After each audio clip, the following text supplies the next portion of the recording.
Additional sanctions are expected in the near future for the Wagner private military company and its financier Yevgeny Prigozhin. This is due to the fact that, according to the US government, they pose a transnational threat, because they are involved in serious criminal activity. Our message to any company that is considering providing support to Wagner is simply this. Wagner is a criminal organization that is committing widespread atrocities and human rights abuses, and we will work relentlessly to identify, disrupt, expose, and target those who are assisting Wagner. The White House also released photos of Russia accepting a shipment of weapons from North Korea. These are infantry rockets and shells. The images themselves show 5 Russian railway carriages on their way from Russia to North Korea. The shipment of weapons, according to Washington, was intended to support the mercenaries of the private military company who fight together with Russian troops on the territory of Ukraine. This was one of the reasons that the United States recognized the Wagner private military company as a transnational criminal organization.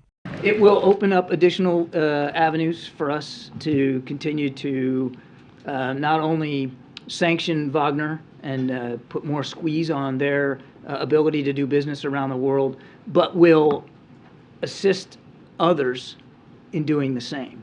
It will broaden the network of nations and institutions that will be able to stop doing business with Wagner.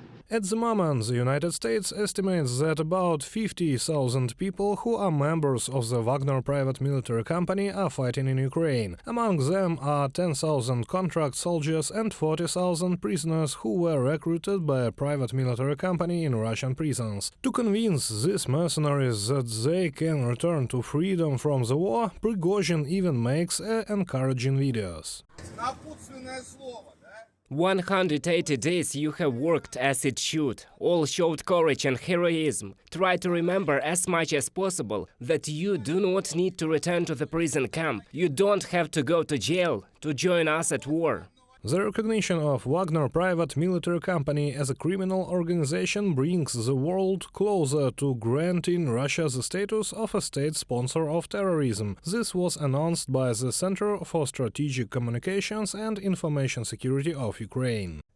The qualification of a transnational criminal organization has every reason, given its illegal activities in Ukraine, Syria, the Balkans, Africa and other regions of the world. Wagner private military company is an instrument of the proxy war of the Russian Federation against the democratic world. The word private in the name of the company does not correspond to its essence. The founder of private military company, Prigozhin, said that he received state funding.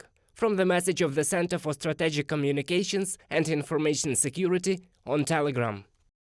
At the same time, Wagner PMC is striving in every possible way to become popular among Russian citizens, making, for example, loud statements about the complete capture of Solidar in the Donetsk region. At the same time, the leader of the aggressor country, Putin, may be taking steps to undermine Prigozhin's authority, analysts at the American Institute for the Study of War say.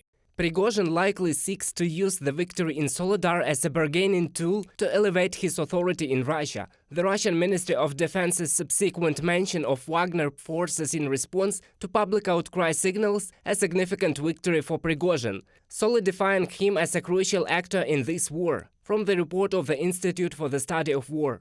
New sanctions against Russian mercenaries and those states that provide them with support will increase the isolation of the Russian Federation, since Wagner private military company is a clear example of how Moscow supports outright lawlessness, the cult of violence and criminal ethics. Reported by Serhiy Kulyas, Natalia Husak, UATV News.